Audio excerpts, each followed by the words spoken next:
بسم اللہ الرحمن الرحیم۔ ناظرین اکرام، لوگوں کی طرف سے سوال آ رہے ہیں کہ مفتی صاحب عید کی نماز کا آسان طریقہ بتا دیجئے۔ تو ناظرین، عید کی نماز کا طریقہ سن لیجئے اور سمجھ لیجئے اور ذہن نشین کر لیجئے۔ سب سے پہلے عید کی نماز کی نیت کس طرح سے باندھی جائے۔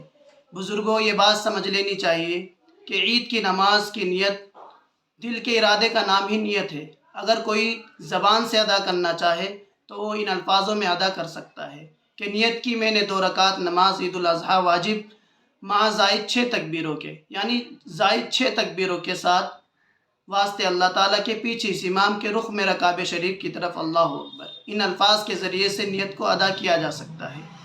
اللہ اکبر کہتے ہوئے، تکبیر تحریمہ کہتے ہوئے ہم لوگ نیت باندھ لیں گے۔ اس کے بعد ثنا پڑھیں گے اور ثنا پڑھنے کے بعد 2 تکبیریں کہی جائیں گی، اور دونوں تکبیروں میں ہم لوگوں کو کانوں تک ہاتھ اٹھانے ہیں اور چھوڑ دینے ہیں۔ تیسری تکبیر جب کہی جائے گی تو کانوں تک ہاتھ اٹھانے کے بعد ہم لوگ نیت باندھ لیں گے۔ اس کے بعد امام صاحب سورہ فاتحہ پڑھیں گے اور اس کے ساتھ کوئی سورت ملائیں گے۔ سورت ملانے کے بعد حسب معمول جس طرح سے عام حالات میں نماز کو مکمل کرتے ہیں، پہلی رکعت اسی طرح سے مکمل ہو جائے گی۔ دوسری رکعت کے لیے جب امام صاحب کھڑے ہوں گے تو کھڑے ہوتے ہی امام صاحب ڈائریکٹ قرات کو شروع کر دیں گے، سورہ فاتحہ پڑھیں گے اور اس کے ساتھ کوئی سورت ملائیں گے۔ سورت ملانے کے بعد امام صاحب 3 تکبیریں کہیں گے اور تینوں تکبیروں میں ہم لوگ ہاتھ اٹھائیں گے اور تینوں تکبیروں میں دونوں ہاتھوں کو ہم لوگ چھوڑ دیں گے۔ چوتھی تکبیر جب کہی جائے گی تو بغیر ہاتھ اٹھائے ہم لوگ رکوع میں چلے جائیں گے۔ رکوع میں جانے کے بعد نماز کو اسی طرح حسب معمول مکمل کیا جائے گا جس طرح سے نماز مکمل ہوتی ہے۔